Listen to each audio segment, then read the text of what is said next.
সকালে ঘুম ভাঙতেই ইমাম হোসেন বাচ্চাদের মতো বায়না করছেন। তিনি আজই গ্রামে যাবেন। ঢাকারই ব্যস্ত ধুলোময় শহরে তার দম বন্ধ হয়ে আসে।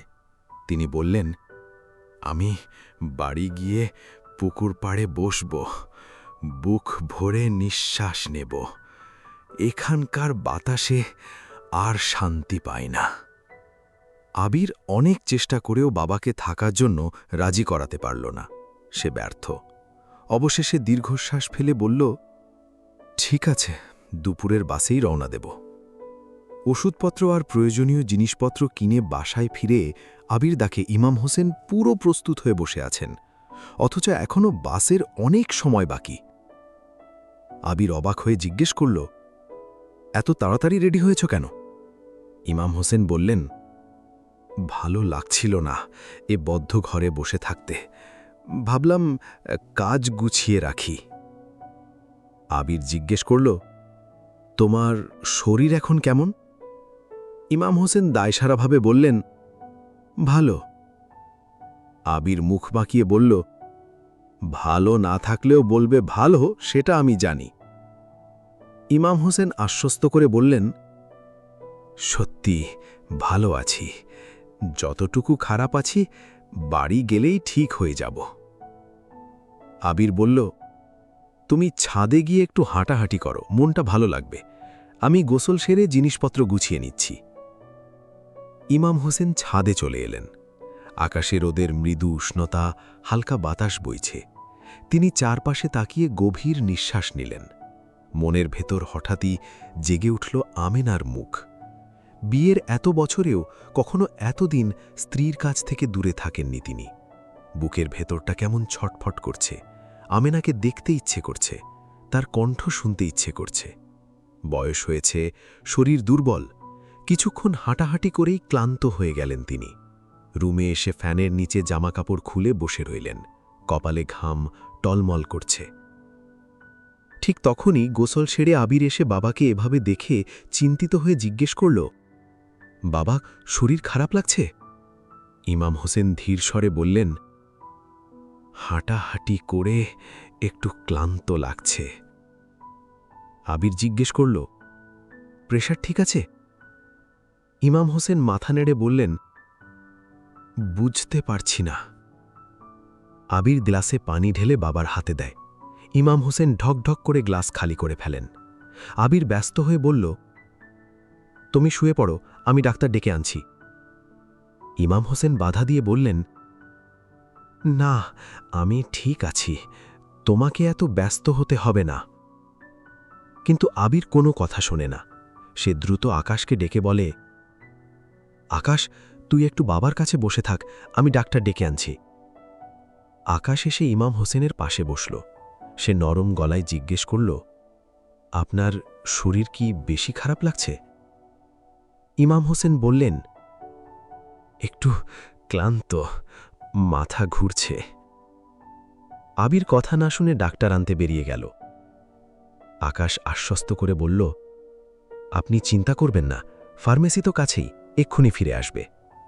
ইমাম হোসেন একটু থেমে আলতো করে জিজ্ঞেস করলেন, তুমি কেমন আছো বাবা? আকাশ হেসে উত্তর দিল, আমি ভালো আছি আঙ্কেল। ইমাম হোসেন গভীর চোখে তাকিয়ে বললেন, আবির তোমার কথা বলেছে, তুমি যা করেছ আজকাল সেটা কেউ করে না। আকাশ বিনয়ের সাথে বলল, আবিরও তো আমার জন্য অনেক করেছে, মনে করেন আমি শুধু একটু ঋণ শোধ করেছি। ইমাম হোসেন মৃদু হাসলেন, তারপর গর্বের সাথে বললেন, আবির এমনি, যে কারো বিপদেও ছুটে যায়, অথচ মানুষ বারবার ওকে ঠকিয়েছে। অন্তত এখন তোমার মতো একজন বন্ধু পেয়েছে, এটা ভেবে আমার স্বস্তি লাগে। আমার ছেলেটাকে দেখে রেখো বাবা। আকাশ হেসে আশ্বস্ত করে বলল, আপনি চিন্তা করবেন না, ওই বরং আমাকে দেখে রাখে, ও না থাকলে আমি যে কি করতাম জানি না।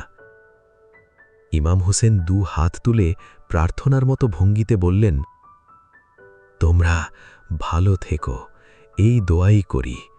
একটা চাকরি যদিও পায়, আমার মন শান্তি পাবে। আকাশ বলল, চিন্তা করবেন না, আবির চেষ্টা করছে, ইনশাআল্লাহ দ্রুতই কিছু হবে।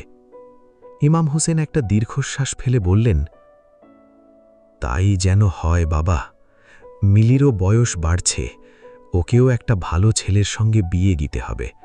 এ বয়সে মনটা ভয় পায়, কখন কি হয় বলা যায় না। তিনি একটু থেমে জানালার বাইরের শূন্যতার দিকে তাকিয়ে ফিসফিস করে বললেন, আজকাল প্রায়ই স্বপ্নে আমার বাবাকে দেখি। তিনি আমাকে ডাকেন। মা বলতেন, মৃত মানুষ ডাকলে বিপদ আসে। আল্লাহ জানে সামনে কি আছে। আবির দরজার বাইরে থেকে ইমাম হোসেনের শেষের কথাগুলো শুনল। তার সহসা মন খারাপ হয়ে গেল।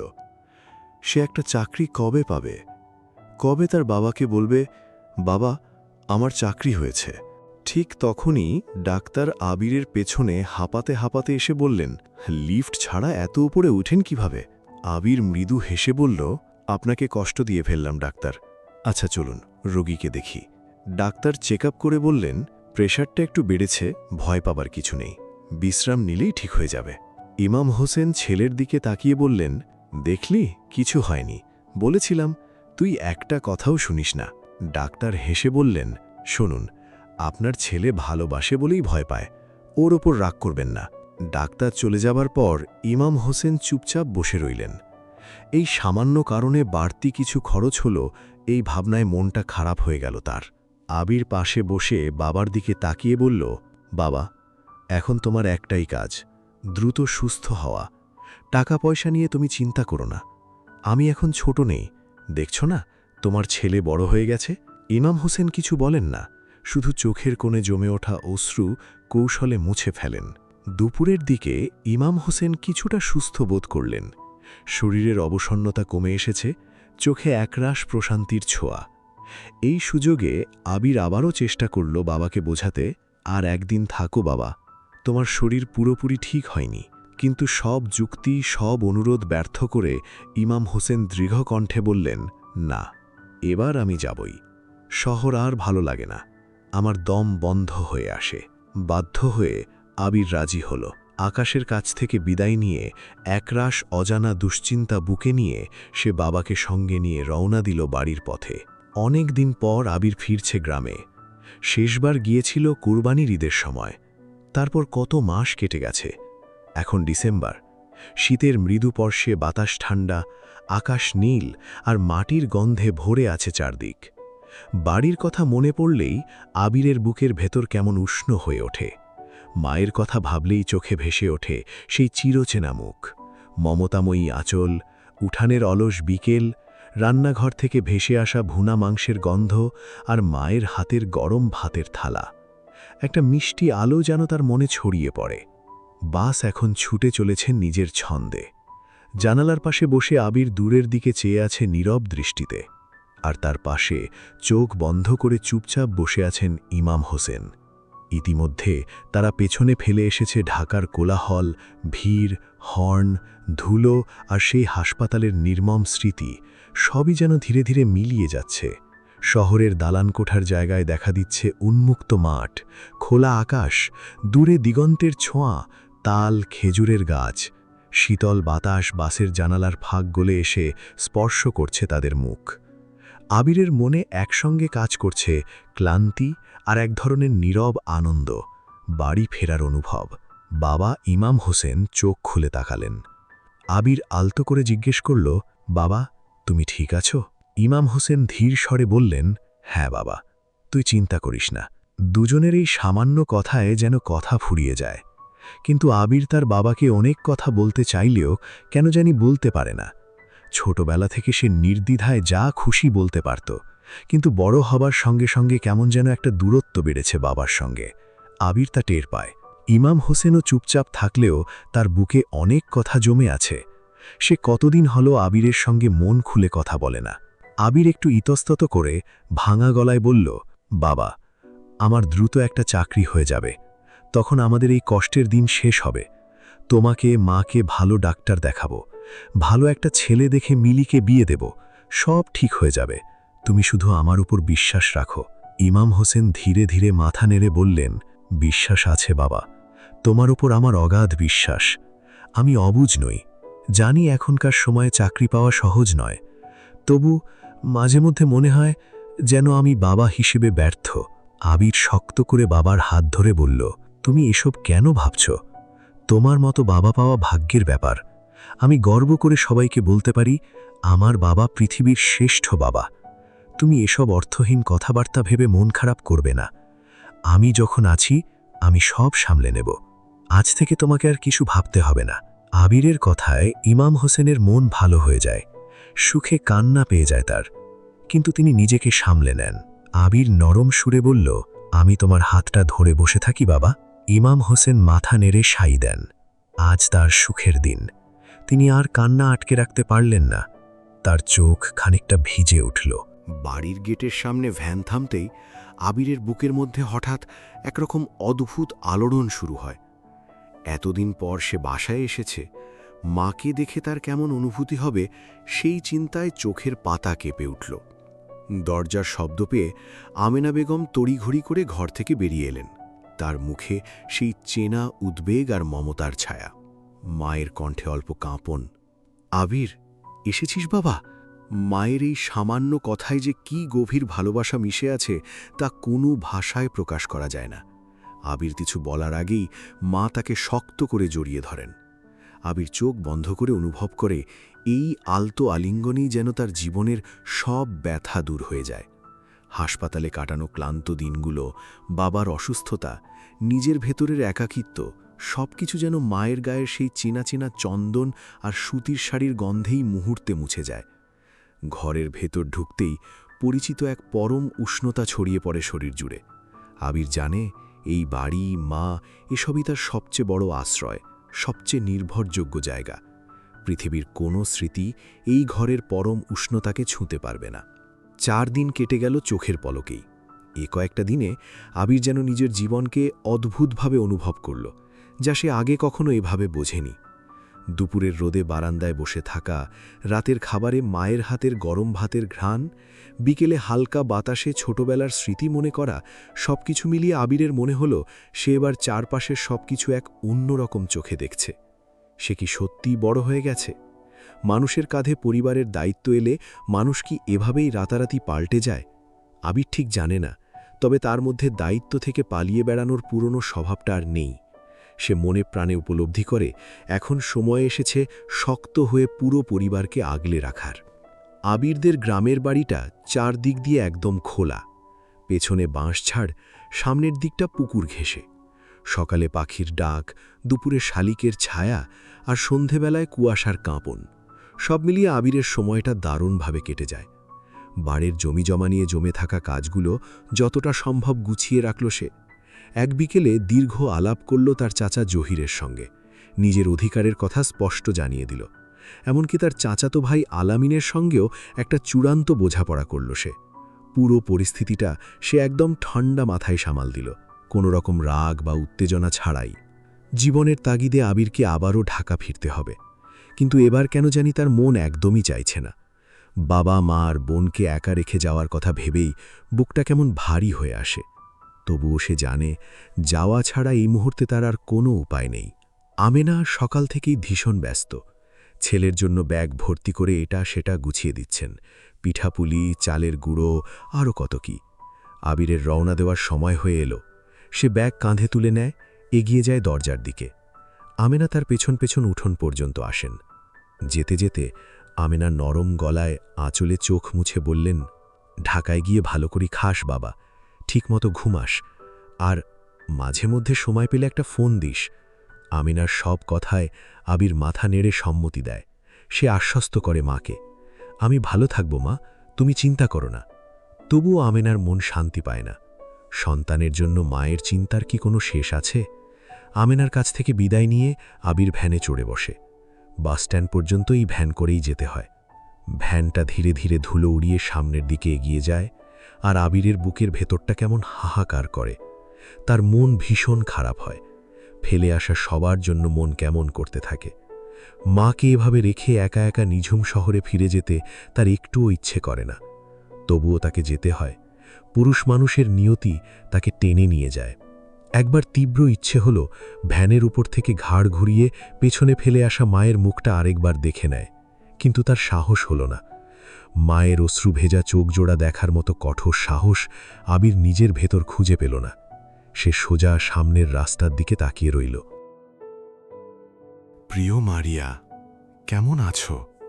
নিশ্চয়ই ভালো আছো। আমি কেমন আছি সেটা বলতে পারছি না। একরকম আছি, চলে যাচ্ছে দিন রংহীন। মনে হচ্ছে আকাশের সবটুকু শূন্যতা নেমে এসেছে আমার বুকে। কি অদ্ভুত সেই শূন্যতা, যার কোনো শেষ নেই। আমি অনেক বোকা, শুধু ভুল করি। আমি তোমাকে কখনো দোষ দিই না, আমার ভুলের জন্যই আজ এমনটা হলো। সেজন্য আমি মন থেকে সরি, সত্যি সরি। বিশ্বাস করো, আমি সব সময় কেন যে ভুল করি নিজেই বুঝতে পারি না। আমি এমন কেন? তুমি যোগাযোগ না করার জন্য বলেছ, আমি আর কখনো যোগাযোগ করব না, সত্যি করব না। তুমি আমাকে মেসেজে একবার বলেছ আমাকে আর মেসেজ দেবেন না। বিশ্বাস করো, আমি ভুলেও তোমাকে মেসেজ দিতাম না, বিরক্ত করতাম না, তোমার কোনো কিছুতে মাথা ঘামাতাম না। তুমি সম্পূর্ণ তোমার মতো থাকতে। কিন্তু তাই বলে এভাবে অপমান করে আমাকে ব্লক না দিলেও পারতে। হয়তো ঠিক করেছ, আমি অতিরিক্ত করে ফেলেছি। জানি আমি ভুল করেছি, কিন্তু একটা ভুলকে কি ক্ষমা করে দেওয়া যায় না মারিয়া? মারিয়া, তুমি বলেছিলে আমি তোমার ভালো ব্যবহারের সুযোগ নিয়েছি, কিন্তু বিশ্বাস করো, আমি কোনো সুযোগ নিইনি, কখনো নিতেও চাইনি। তোমার সাথে আমার দেখা হওয়া, একসাথে সময় কাটানোর সময় কি তোমার একবারও মনে হয়েছে আমি সুযোগ নিচ্ছি? এতদিন ভরে আমাকে চেনো, জানো, আমাদের কথা হয়, একবারও কি মনে হয়েছে আমার অন্য কোনো উদ্দেশ্য আছে? যদি মনে হয়ে থাকে সেজন্য আমি মন থেকে ক্ষমা চাচ্ছি, কিন্তু আমি তোমাকে বলতে পারি আমি কখনো তোমার সুযোগ নিতে চাইনি আর কখনো চাইব না। আমি তোমাকে অনেক সম্মান করি, তোমার ইচ্ছেকে সবসময় গুরুত্ব দিয়েছি, শ্রদ্ধা করেছি। আমার দ্বারা তুমি কখনো অপমানিত বা অসম্মানিত হবে না এটুকু বিশ্বাস রাখতেই পারতে। হয়তো আমাদের আর কখনো দেখা হবে না, কথা হবে না। তুমি তোমার মতো থাকবে, আমি না হয় একভাবেই জীবন কাটিয়ে দেব। চাইলেই তো আর জীবনটা শেষ করে দেওয়া যায় না, আর আমি কখনো এরকম কাজ করবও না। আমাদের বাঁচতে হবে, মানুষ কোনো না কোনোভাবে দিন কাটিয়ে দেয়, আমিও দেব। তবে তুমি ভালো থেকো, তোমার মতো করে তোমার জগতে। আমি কখনো কোনো দাবি নিয়ে সেই জগতে আসব না। আমার আর কোনো দাবি নেই, চাওয়া নেই। আমি শুধু চাই তুমি ভালো থাকো। অবশ্য আমার চাওয়া বা না চাওয়ায় তোমার কিছুই আসে যায় না। মারিয়া, তুমি কি জানো, তুমি হাসলে আমার সমস্ত পৃথিবীটা হাসে, পাখিরা গান গায়। তুমি মন খারাপ করলে আকাশ কাঁদে, পাহাড় কাঁদে, আর পৃথিবীর কোনো এক জায়গায় দুটো চোখও কাঁদে। তুমি ভালো থাকলে সত্যিই পৃথিবীটা সুন্দর, ভীষণ সুন্দর, অদ্ভুত রকম সুন্দর মনে হয় আমার। আমি এক জীবনে শুধু তোমার হাসি মুখ দেখতে চেয়েছিলাম, তোমাকে হাসাতে চেয়েছিলাম, কিন্তু কখনো ভাবিনি এভাবে তোমার বিরক্তির কারণ হয়ে উঠব। আমি বলছি না পৃথিবীর সবচেয়ে সুন্দরতম চোখ দুটি আমাকে পছন্দ করুক, পৃথিবীর সবচেয়ে সুন্দরতম চোখ দুটি আমাকে ঘৃণা করলেও হবে, আমাকে অবহেলা করলেও হবে, তবে সেই চোখ দুটো ভালো থাকুক, হাসুক, এই সুন্দর পৃথিবীটা দেখুক, আর মাঝে মধ্যে আমাকে ঘৃণা করুক। আমি এমন কেউ না যে আমার মন খারাপ থাকলে গাংচিল তার ওড়া থামিয়ে আমাকে জিজ্ঞেস করবে, মন খারাপ কেন, কি হয়েছে? আমার মন খারাপ থাকলে দুনিয়ার কিছুই থেমে থাকবে না, আকাশ বৃষ্টি ঝরাবে না, সাগর তার ঢেউ থামিয়ে নিস্তব্ধ হয়ে আমাকে দেখবেও না।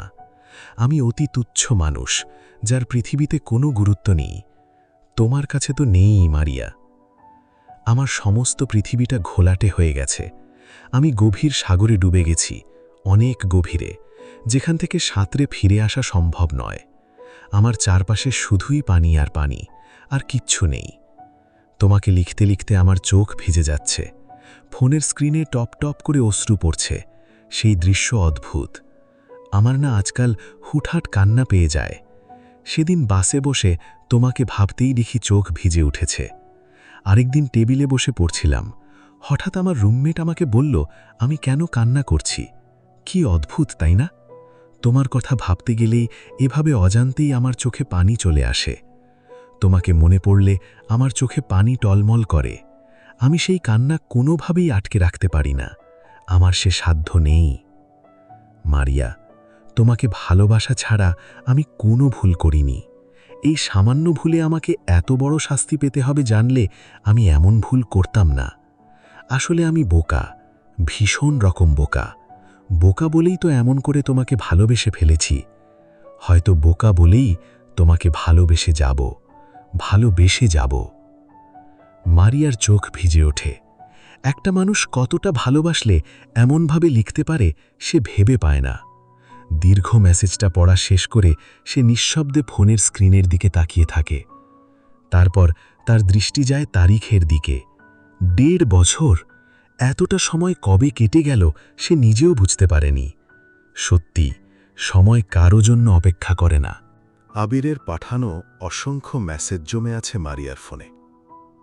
আবির বহুবার নিজের কাছে প্রতিজ্ঞা করেছে সে আর যোগাযোগ করবে না, কোনো মেসেজ দেবে না। তবু দিন শেষে আবিরের মেসেজ মারিয়ার ফোনে এসে পৌঁছায়। সব জায়গা থেকে আবিরকে ব্লক করে দিয়েছিল সে, কিন্তু এক জায়গায় পারেনি। ফোন নম্বরটা এখনও আনব্লক। কেন করেনি সে প্রশ্নের উত্তর তার নিজের কাছেও অজানা। হয়তো চায়নি, হয়তো মনের কোথাও একটু জায়গা আছে আবিরের জন্য। মারিয়া একের পর এক পুরনো মেসেজ স্ক্রল করে দেখতে থাকে। প্রতিটি মেসেজ যেন অতীতের কোনো দুঃখের স্মৃতি মনে করিয়ে দেয়। হঠাৎ তার চোখ আটকে যায় আরেকটি মেসেজে। মারিয়া, কেমন আছো? নিশ্চয়ই ভালো আছো। তুমি ভালো থাকলে আমি ঠিক বুঝতে পারি, সেটা আমি অনুভব করি। আবার তুমি ভালো না থাকলেও আমি সেটা টের পাই। এগুলো শুনে তুমি বলবে এসব পাগলের আলাপ রাখেন, আমার ন্যাকামি একটুও সহ্য হয় না। জীবন কবিতার মতো না, কবিতার চেয়েও ভয়ঙ্কর। কাল কি তোমার মন খারাপ ছিল? কিছু হয়েছে গতকাল? আমার কেন জানি ভীষণ মন খারাপ লাগছিল। খুব বিচ্ছিরি লাগছিল পৃথিবীটাকে। বেঁচে থাকার ইচ্ছেটা উড়ে গিয়েছিল না জানা না চেনা কোনো এক দেশে। আচ্ছা, যখন আমার এমন হয় তখন কি সত্যিই তোমার মন খারাপ থাকে? তুমি কি সত্যি খারাপ ছিলে গতকাল? তুমি তো জানো, তোমার মন খারাপ থাকলে পৃথিবীর বুকে নেমে আসে গাঢ় অন্ধকার। ঠিক সেই সময় আমার কাছে পৃথিবীটাকে ভয়ঙ্কর লাগে, বিচ্ছিরি লাগে। একটা মানুষকে ভালো রাখতে না পারলে, তাকে মুগ্ধ করতে না পারলে পৃথিবীর এত সৌন্দর্য দিয়ে কি হবে? তোমার মুখে হাসি না থাকলে পৃথিবীটা বিষাদে ঠেকে যায়। তাহলে কি এই যে মাঝে মধ্যে আমার ভীষণ মন খারাপ হয়, ভীষণ কান্না পায়, তা তোমার মন খারাপ থাকে বলে মারিয়া? আমি যত কিছু লিখি না কেন, আমি জানি বিগত সব মেসেজের মতো এই মেসেজেরও কোনো উত্তর আসবে না। আমি এটাও জানি মেসেজটা তুমি একাধিকবার পড়বে, মনোযোগ দিয়ে পড়বে, কিন্তু তবুও তোমার ফিরতি কোনো মেসেজ আসবে না, নেবে না কোনো খোঁজ আমার। দেখো, তবুও আজ বাজে একটা স্বপ্ন দেখে তোমাকে লিখতে বসেছি এই সকালে। কেন জানো? যাতে আমাকে ভুলে না যাও, যাতে ভুলে না যাও পৃথিবীর সবচেয়ে বেশি অবহেলা করো আমাকে, সবচেয়ে বেশি ঘৃণা করো আমায়। তুমি কি জানো, ঘৃণা করতে হলেও একান্ত একজন মানুষ হতে হয়। কারণে হোক বা অকারণে তাকে খুব ভালো করে জানতে হয়, চিনতে হয়। আর আমি জানি তুমি আমাকে সবচেয়ে বেশি চেনো, জানো, বোঝো। তাই তো পাগলের মতো সপ্তাহে সপ্তাহে তোমাকে মেসেজ দিয়ে মনে করিয়ে দিই আমি আছি, আমাকে ঘৃণা করতে ভুলো না। মারিয়া, তুমি বরং আমাকে আজীবন ঘৃণাই করে যেও, ঘৃণা করে যেও। ইতি, আবির। আবির কি আজ আমার মন খারাপের কথা জানে? নিজের ভেতরেই প্রশ্ন তোলে মারিয়া। আবির কেমন আছে জানতে ইচ্ছে হয় তার। মুঠোফোনটা হাতে নিয়েও সে মেসেজ লিখতে পারে না। মানুষ যা চায় অধিকাংশ সময় তা করতে পারে না। কেন পারে না? জীবন এমন কেন? হয়তো জীবন এমনই, অদ্ভুত, অনিশ্চিত। মারিয়ার আজ কি যেন হয়েছে। সকাল থেকেই তার মন খারাপ, কিছুই ভালো লাগছে না। সে যাকে চেয়েছে, কেন সে আবিরের মতো তাকে চায় না? জীবনের সমীকরণ এমন অদ্ভুত কেন হয়? মারিয়ার চোখ বেয়ে কান্না ঝরে। সেই কান্না কি আজ আবিরকে ছুঁয়ে দিচ্ছে? সে কেন আজ আবিরের কথা এত ভাবছে, যে মানুষটাকে সে অপমান, অবহেলা আর দুঃখ ছাড়া কিছুই দেয়নি? তার কথাই কেন আজ এত করে মনে পড়ছে? মারিয়া উত্তর খুঁজে পায় না। মানুষ কারো থেকে অতিরিক্ত কষ্ট পেলে সে যাকে কষ্ট দিয়েছে তার কথা কি এভাবেই মনে পড়ে? মারিয়ার আর ভাবতে ইচ্ছে করে না। একটার পর একটা মেসেজ পড়ে যাচ্ছে সে। আজ কেন জানি মন খারাপের এই সময়টায় আবিরের মেসেজগুলো পড়তে বড্ড ভালো লাগছে। পড়তে পড়তে একদম শেষ মেসেজে এসে থেমে যায় মারিয়া। তার নিঃশ্বাসটা ভারী হয়ে ওঠে। দুহাত তুলে খোদার কাছে তোমাকে যতটা চেয়েছি এ জীবনে, তেমন করে আর কিছুই চাইনি। তবুও তোমাকে পেলাম না। পেলাম শুধু তোমার অবহেলা, অযত্ন আর ঘৃণা। তোমাকে চাওয়ার মধ্যে আমার কোনো কমতি ছিল না, আমি কোনো কমতি রাখিনি। তবুও কেন পাইনি তোমাকে? শুনেছি মানুষ মন থেকে যা চায় তা পেতে নাকি পুরো দুনিয়া সাহায্য করে। আমিও তো মন থেকে তোমাকে চেয়েছিলাম, কিন্তু তোমাকে পেতে কেউ সাহায্য কেন করেনি? সবাই শুধু তোমার আমার দূরত্ব চেয়েছে। নাকি তুমি আমাকে চাওনি? শুধু আমি একাই কি বোকার মতো তোমাকে পাওয়ার জন্য চোখের জল ফেলেছি? এখন আর তোমাকে পেতে চাই না। তোমাকে না পেয়ে যা পেয়েছি, তোমাকে পেয়ে গেলে সেসব হয়তো হারাবো। আমি আর হারাতে চাই না। তোমাকে পেয়ে গেলে আমাকে আর নিজের মতো করে পাওয়া হবে না। ইতি, আবির। আবিরের এই শেষ মেসেজটা এসেছে ডিসেম্বরের 2 তারিখে। তারপর আর কোনো মেসেজ আসেনি। মারিয়া ভাবতে থাকে আবিরকে আমাকে ভুলে গেছে। অবশ্য সেদিন যখন দেখা হয়েছিল তখন তো মনে হয়নি আবির তাকে ভুলে গেছে। তাহলে এতদিন ধরে কেন কোনো মেসেজ আসেনি? আবির তাকে কেন আর মেসেজ দেয়নি? মারিয়া সহসা আবিরকে কল দেয়। সে চায় না আবির তাকে ভুলে যাক। মারিয়ার নিজেকে খুব স্বার্থপর মনে হতে লাগল। তবুও সে কল কাটল না। আবিরের সঙ্গে আজ তার খুব কথা বলতে ইচ্ছে করছে। আজ না হয় সে একটু স্বার্থপরই হল, ক্ষতি কি? ফোনে রিং হতে থাকে। আবির তখন বাসে। ফোন রিসিভ করে হ্যালো বলতেই ওপাশ থেকে মারিয়ার কণ্ঠ ভেসে এলো, কেমন আছেন? শুনে সে হঠাৎ জমে যায়। পকেট থেকে ফোন বের করার সময় কে কল দিয়েছে খেয়ালই করেনি। মারিয়ার কণ্ঠে যেন আবিরের ভেতরের কোনো কিছু হু হু করে উঠল। হাতটা আড়ষ্ট হয়ে আসে। বুকের মধ্যে একটা অদ্ভুত উত্তেজনা জাগে। কত দিন পর এই কণ্ঠটা শুনল সে। আবির নিজেকে সামলে নিয়ে বলল, তুমি কেমন আছো? মারিয়া বলল, ভালো আছি। মিথ্যা বলল মারিয়া। তারপর উল্টো জিজ্ঞেস করল, আপনি কেমন আছেন? আবির উত্তর দিল, আমি ভালো আছি। মারিয়া বাসের আওয়াজ পেয়ে জিজ্ঞেস করল, এত শব্দ হচ্ছে কেন? আপনি কোথায়? আবির বলল, বাসে। মারিয়া জানতে চাইল, কোথাও যাচ্ছেন? আবির সংক্ষেপে জানাল, ঢাকা ফিরছি। মারিয়া জিজ্ঞেস করল, কোথায় গিয়েছিলেন? আবির বলল, বাবাকে নিয়ে গ্রামে আসছিলাম। মারিয়া অবাক হয়ে বলল, আঙ্কেল ঢাকায় এসেছিলেন? আঙ্কেলের কিছু হয়েছে? আবিরের কণ্ঠ হঠাৎ একটু নিচু হয়ে আসে। বাবা স্ট্রোক করেছিল হঠাৎ করে। মারিয়া আতকে উঠে বলল, আঙ্কেল এখন কেমন আছেন? আবির শান্ত গলায় বলল, বাবা ভালো আছে। সে একটু থেমে সরাসরি আসল কথায় এলো। ধীর স্বরে জিজ্ঞেস করল, আপনি হঠাৎ কল দিলেন? আবিরের এমন অকপট প্রশ্নে মারিয়ার কোনো উত্তর খুঁজে পেল না। আমতা আমতা করে বলল, আপনার কোনো খোঁজ নেই দেখে ভাবলাম একটু খোঁজ নেই। আবির ম্লান হেসে বলল, আমার কথা মনে পড়ে আপনার?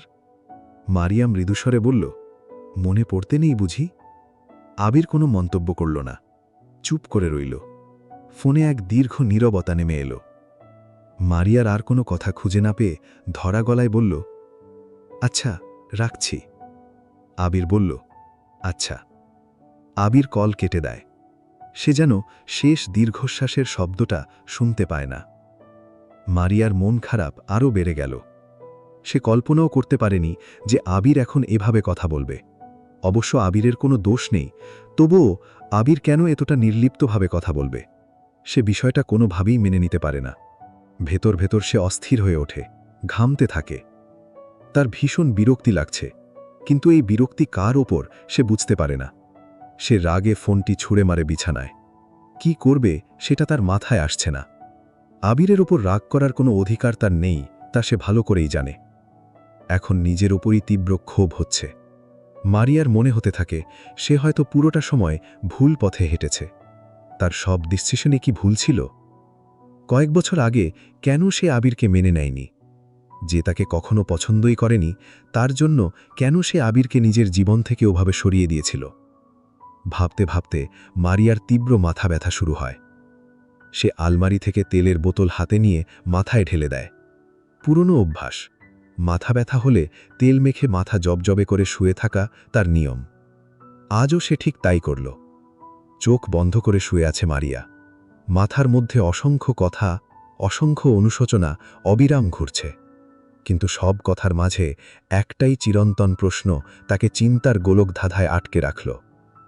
মানুষ কেন ভুল মানুষের প্রেমে পড়ে? নীলাকে নিয়ে জাহানারার দুশ্চিন্তার শেষ নেই। মেয়েটা কেমন যেন বদলে গেছে। সেদিন বাইরে থেকে ফিরে নীলাকে হাউমাউ করে কাঁদতে দেখে জাহানারা স্তব্ধ হয়ে গিয়েছিলেন। নীলাকে এভাবে কাঁদতে সে কখনো দেখেনি। জিজ্ঞেস করলেও নীলা চুপ থাকে।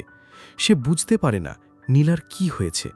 নীলা আজকাল তেমন কথা বলে না, চুপচাপ থাকে, ঠিকমতো খাওয়া দাওয়া করে না, ঘুমায়ও না। সারাক্ষণ রুমের দরজা জানালা বন্ধ করে বিছানায় শুয়ে থাকে। বাইরের জগতের সঙ্গে তার কোনো সম্পর্ক নেই যেন। জাহানারা নানা অজুহাত দেখিয়ে নীলার রুমে যাওয়ার চেষ্টা করেন, কথা বলার চেষ্টা করেন, কিন্তু নীলা কোনো উত্তর দেয় না, চুপচাপ শুয়ে থাকে, যেন সে শুনতেই পায়নি। গতকাল নীলা রাগ করে বলেছে, মা, কোনো কাজ ছাড়া আমাকে এভাবে বিরক্ত করো না, আমার ভালো লাগছে না, আমাকে একটু একা থাকতে দাও। জাহানারা হতবাক হয়ে যান। নীলা কখনো তার সঙ্গে এভাবে কথা বলেনি। মেয়েটা নিশ্চয়ই ভেতর ভেতর কোনো বড় কষ্টে আছে, এমনটাই মনে হয় তার। কিন্তু সে কষ্টটা কি তা জানতে পারছেন না। জাহানারা প্রশ্ন করলেও নীলা কিছুই বলে না, শুধু নীরব থাকে। আর সেই নীরবতাই এখন জাহানারার বুকের মধ্যে অজানা ভয় ঢুকিয়ে দিয়েছে। হাসান আহমেদ সন্ধ্যের আগেই বাসায় ফিরে আসেন। জাহানারা সকালে ফোন করে বলেছিলেন আজ যেন একটু তাড়াতাড়ি আসেন। তিনি ভেবেছিলেন নীলার মন খারাপের মধ্যে একটু পরিবর্তন আনার চেষ্টা করা দরকার। তাই পরিকল্পনা করেছিলেন সন্ধ্যের পর সবাই মিলে একটু বাইরে ঘুরতে যাবেন, হয়তো এতে নীলার মন কিছুটা ভালো হবে। জাহানারা নীলার রুমে ঢুকে দেখেন মেয়েটা বিছানায় শুয়ে আছে, মুখটা ফ্যাকাশে, জানালার পাশে পর্দা টানা, ঘরটা আধো অন্ধকার। সে ধীরে নীলার পাশে বসে বলল, তোর বাবা আজ আমাদের সবাইকে নিয়ে সন্ধ্যের পরে ঘুরতে যেতে চায়। নীলা নিঃশব্দে তাকিয়ে থেকে বলল, আমার কোথাও যেতে ইচ্ছে করছে না, তোমরা যাও। জাহানারা একটু বিস্মিত হয়ে বললেন, তোকে রেখে আমরা কিভাবে যাই? নীলা ঠান্ডা গলায় বলল, যেভাবে যাওয়া যায় সেভাবেই যাও। জাহানারা জোর দিয়ে বললেন, কিন্তু তোর বাবার ইচ্ছে আমরা সবাই যেন একসাথে যাই। নীলা মুখ ফিরিয়ে নিয়ে বলল, বাবাকে বলো আমার শরীর ভালো নেই। জাহানারা একটু উদ্বিগ্ন হয়ে বললেন, সত্যি কি তোর শরীর খারাপ? দেখি কি হয়েছে। জাহানারা হাত বাড়িয়ে নীলার কপাল ছুঁয়ে দেখেন। সে অবাক হয়ে বলেন, জ্বর? কখন থেকে? নীলা বলল, গতকাল রাত থেকে। জাহানারা কড়া সুরে বললেন, আমাকে জানাসনি কেন? নীলা চোখ বন্ধ করে বলল, ইচ্ছে করেনি। জাহানারার মুখ শক্ত হয়ে গেল। কড়া সুরে বললেন, তুই এভাবে কথা বলছিস কেন? নীলা বিছানা আঁকড়ে ধরে বলল, আমার ভালো লাগছে না, আমাকে দয়া করে বিরক্ত করো না।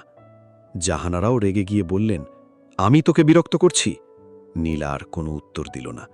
জাহানারা আর কিছু না বলে চুপচাপ উঠে দাঁড়ালেন। অভিমান ভরা চোখে মেয়ের দিকে একবার তাকিয়ে রুম থেকে বের হয়ে গেলেন। রুমে ফিরে এসে বিছানায় বসে থাকেন কিছুক্ষণ। জাহানারার মুখে কষ্ট আর হতাশা জমে আছে। তখন ছোট মেয়ে নিহা রুমে এসে জিজ্ঞেস করে, কি হয়েছে মা? জাহানারা ক্ষোভ উগড়ে দিয়ে বললেন, কি হবে, কারো কোথাও যেতে হবে না।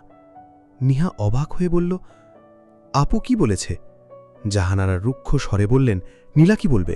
আমরা ঘুরতে যাব না, কারো কোথাও যেতে হবে না। নিহা একটু দমে দিয়ে বলল, তুমি এভাবে কথা বলছো কেন? জাহানারা তিক্ত গলায় বললেন, আমি বললেই দোষ? যখন তোরা বলিস তখন বুঝি দোষ হয় না? মায়ের সাথে তোরা কথা বলবি কেন? আমি কে? কেউ না। নিহা বলল, আমি কখন বললাম যে শুধু তোমার দোষ? আমি তো এমন কিছু... মা, বুঝতে পারছি, তোমার সাথে কথা বলে লাভ নেই। জাহানারা মুখ ফিরিয়ে নিলেন। নিহা হতবাক হয়ে যায়। মাত্র কয়েক মিনিট আগেও তার মা ঘুরতে যাওয়ার পরিকল্পনা নিয়ে কতটা উৎসাহিত ছিলেন, চোখে মুখে আনন্দের ঝিলিক, কিন্তু হঠাৎ কি হলো? মায়ের এমন কথা শুনে সে সোজা চলে আসে নীলার রুমে। দরজা বন্ধ, জানলাও টানা। ঘরটা অন্ধকার, আর ভারী বাতাস যেন দম বন্ধ করা নিস্তব্ধতা। বাইরের পৃথিবীটা বেঁচে থাকলেও এই 4 দেওয়ালে যেন সব জীবন নিঃশেষ হয়ে গেছে। বিছানার এক কোণে শুয়ে আছে নীলা, চুপচাপ, স্থির, ক্লান্ত। নিহা ধীরে ধীরে লাইটটা জ্বালালো, তারপর জানলা খুলে দেয়। মুহূর্তেই হুহু করে বাতাস ঢুকে পড়ে ঘরে, কিন্তু তাতে কোনো প্রাণ ফেরে না। নীলার চুল এলোমেলো, চোখের নিচে গাঢ় কালি, মুখ ফ্যাকাশে আর ক্লান্ত। নিঃশব্দে তাকিয়ে থাকে সে, যেন নিজেকেই ভুলে গেছে। নিহা ধীরে ধীরে এগিয়ে গিয়ে নিচু গলায় বলল, আপু, তুমি ঠিক আছো? নীলা কোনো উত্তর দেয় না। নিহা তার পাশে বসে নীলার কাঁধে হাত রাখতেই চমকে ওঠে। নীলার শরীর থরথর করে কাঁপছে, জ্বরে পুড়ে যাচ্ছে গা, নিঃশ্বাসের সঙ্গে বেরোচ্ছে গরম বাতাস, চোখ বন্ধ, ঠোঁট ফ্যাকাশে, মুখে অদ্ভুত ব্যথার ছাপ। নিহার গলা শুকিয়ে যায়, সে কাঁপা গলায় ডাকে, আপু, এ আপু। কোনো সাড়া নেই। নিহার চোখে পানি চলে আসে, সে আবার কপালে হাত রাখে। ভয়ানক জ্বর। আর দেরি না করে সে ছুটে যায় দরজার দিকে। নিহার চোখ ছলছল করে ওঠে, কণ্ঠ ঘোলাটে হয়ে যায় আবেগে। সে চিৎকার করে ডেকে বলল, আম্মু, আম্মু, আপুর জ্বর, আপু কাঁপছে। জাহানারা আর হাসান দৌড়ে আসেন। হাসান ঘরে ঢুকতে ঢুকতে জিজ্ঞেস করলেন, নীলার কি হয়েছে? নিহা কাঁদতে কাঁদতে বলল, আপু থরথর করে কাঁপছে, জ্বরে গা পুড়ে যাচ্ছে, কোনো হুঁশ নেই। জাহানারা হতভম্ব হয়ে বললেন, কি বলিস? আমি তো একটু আগেও জ্বর এতটা দেখিনি। নিহা বলল, আমি জানি না, বুঝতে পারছি না আপুর কি হয়েছে, কিন্তু আপু ছটফট করছে, আপুর কোনো হুঁশ নেই। সবাই দৌড়ে নীলার রুমে ঢোকে। হাসান দ্রুত ড্রয়ার খুলে থার্মোমিটার বের করে জ্বর মাপেন। 103 ডিগ্রি ফারেনহাইট। জাহানারা সঙ্গে সঙ্গে বাটিতে ঠান্ডা পানি এনে ভেজা তোয়ালে দিয়ে নীলার কপালে জলপট্টি দিতে শুরু করেন। বারবার কপাল, ঘাড়, হাত সব জায়গায় ভেজা তোয়ালে বুলিয়ে জ্বর নামানোর চেষ্টা চলে। হাসান বললেন, আমি এখনই ওষুধ নিয়ে আসছি। এই বলে তিনি তাড়াতাড়ি বেরিয়ে যান। রুমে এখন শুধু ফ্যানের মৃদু শব্দ আর ভেজা তোয়ালের গন্ধ। নিহা নীরবে বসে থাকে নীলার পাশে, কোনো কথা বলে না, শুধু নীলার হাতটা আলতো করে ধরে রাখে। সেই স্পর্শে যেন নিঃশব্দে বলে দেয়, সব ঠিক হয়ে যাবে আপু। নীলার কপাল জুড়ে তখনও ভেজা তোয়ালের শীতল ছোঁয়া, আর ঘরের ভেতর নিঃশব্দ প্রার্থনার মতো এক ভারী নীরবতা। নিহা শুয়ে আছে নীলার পাশে। রুম অন্ধকার, কিন্তু নিহা বুঝতে পারে নীলা এখনো ঘুমায়নি। নীলা ওপাশ ফিরে চুপচাপ শুয়ে আছে, কোনো সারশব্দ করছে না। নিহা দ্বিধায় পড়ে যায়, আপুকে ডাকবে কিনা বুঝতে পারে না। সে ধীরে ধীরে বলল, আপু, তুমি কি ঘুমিয়েছ? নিহা খুব আস্তে বলল, যাতে নীলা ঘুমিয়ে থাকলে তার ঘুম না ভাঙে। নীলা কোনো উত্তর দেয় না। নিহা আবার একটু ডেকে বলল, আপু। এবার নীলা ওপাশ ফিরেই উত্তর দিল, বল। নিহা সোজা হয়ে বসে জিজ্ঞেস করল, তোমার কি হয়েছে আপু? নীলা বুঝতে পারে না নিহা ঠিক কি জানতে চায়। সে শান্ত গলায় বলল, আমার আবার কি হবে? নিহা অনুমানের সুরে বলল, তুমি হুট করে কেমন যেন হয়ে গেছো আজকাল। আমাদের কারো সঙ্গে ঠিকমতো কথা বলো না। নিশ্চয়ই কিছু একটা হয়েছে। আকাশ ভাইকে মিস করছ? নীলা স্তব্ধ হয়ে যায়। নিহা আবার বলল, আপু, সত্যি করে বলো তো, তোমার কি কোনোভাবে আকাশ ভাইয়ের সঙ্গে দেখা হয়েছে? নীলা সত্যি বলবে কি বলবে না ভাবতে থাকে। সে কোনো উত্তর না দিয়ে চুপ করে রইল। নিহা মুচকি হেসে বলল, তার মানে আমি ঠিক অনুমান করেছি, তাই না? নীলা এবার দীর্ঘশ্বাস ফেলে বলল, তুই কি করে বুঝলি? নিহা আপুর চুলে হাত বুলিয়ে বলল, আকাশ ভাইয়া ছাড়া তোমাকে এভাবে অগোছালো আর কে করতে পারে? অন্য কারো সাধ্য নেই আমার আপুকে এভাবে ভাঙার। কি হয়েছে অন্তত আমাকে বলো। নিহা গভীর আগ্রহে জানতে চায়। নীলা এবার ঘুরে নিহার দিকে মুখ করে শোয়ে। অন্ধকারেও তার চোখে এক অদ্ভুত গভীরতা টের পাওয়া যায়। সে বলল, আমি যা চাই না আমার সঙ্গে বারবার তাই কেন হয় নিহা? নিহা সান্ত্বনা দিয়ে বলল, নিয়তিতে যা লেখা তার থেকে কি কেউ পালাতে পারে না আপু? নীলার চোখ ভিজে আসে।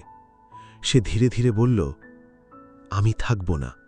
এটা যতটা কষ্ট দেয় তার চেয়ে বেশি কষ্ট দেয় এই ভেবে যে আমি না থাকলে আকাশ কষ্ট পাবে। আমি জানি আকাশ আমাকে কতটা ভালোবাসে। পৃথিবীতে কেউ হয়তো ওর মতো করে আমাকে ভালোবাসতে পারবে না, কিন্তু আমাদের ভাগ্যে এমন পরিহাস লেখা ছিল তা কে জানত নিহা। আমি ভেবেছিলাম আকাশ যেন ভালো থাকে, তাই ভাগ্য আমাকে ওর জীবন থেকে সম্পূর্ণ মুছে ফেলেছে। ভেবেছি আমি না থাকলেও অন্তত ও সুখে থাকবে, কিন্তু এখন মনে হচ্ছে সব কিছু এলোমেলো হয়ে গেছে। আমি কিছুই বুঝে উঠতে পারছি না। নিহা আকুল হয়ে জিজ্ঞেস করল, তাহলে এখন কি করবে আপু? আকাশ ভাইকে কি সব খুলে বলবে? নীলা এক নিঃশ্বাসে বলল, যদি সব বলতেই চাইতাম তাহলে আকাশের জীবন থেকে নিজেকে সম্পূর্ণভাবে মুছে ফেলতাম না। আমি আমার এমন কোনো সূত্র রাখিনি যেটা আমাকে মনে করাবে। আমি চেয়েছি আমি না থাকলেও যেন ও শান্তিতে বাঁচে। আমি চাইনি আমার মৃত্যু ওর জীবনে নতুন করে কোনো দুঃখ নিয়ে আসুক। কিন্তু এখন মনে হচ্ছে আমি যা ভেবেছি তা হয়তো ভুল ছিল। আমি না চাইতেও ওর জীবনের সবচেয়ে বড় দুঃখের কারণ হব। নিহা আপুর হাতটা শক্ত করে জড়িয়ে ধরে কাঁদো কাঁদো গলায় বলল, তোমার কি অনেক কষ্ট হচ্ছে আপু? নীলা ফিসফিস করে বলল, তোকে বলে বোঝাতে পারবো না আমি কেমন আছি।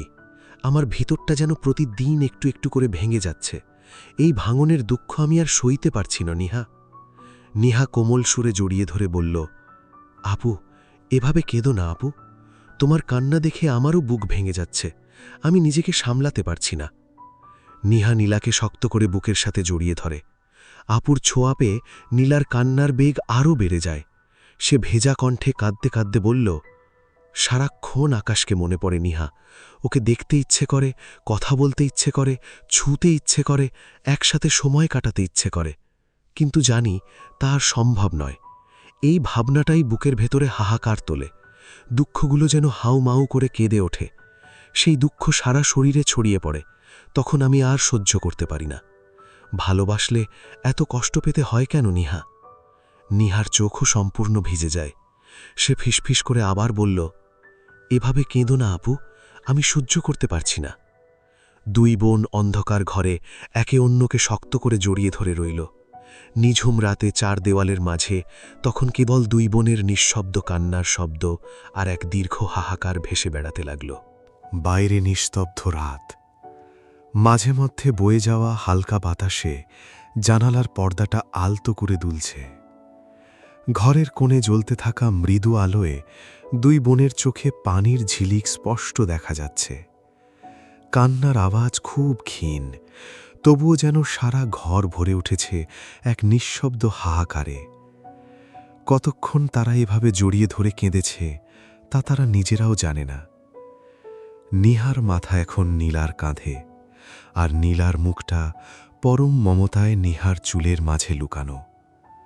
দুজনেরই বুক কাঁপছে ক্ষণে ক্ষণে, কান্নায় ভারী হয়ে উঠছে তাদের শ্বাস প্রশ্বাস।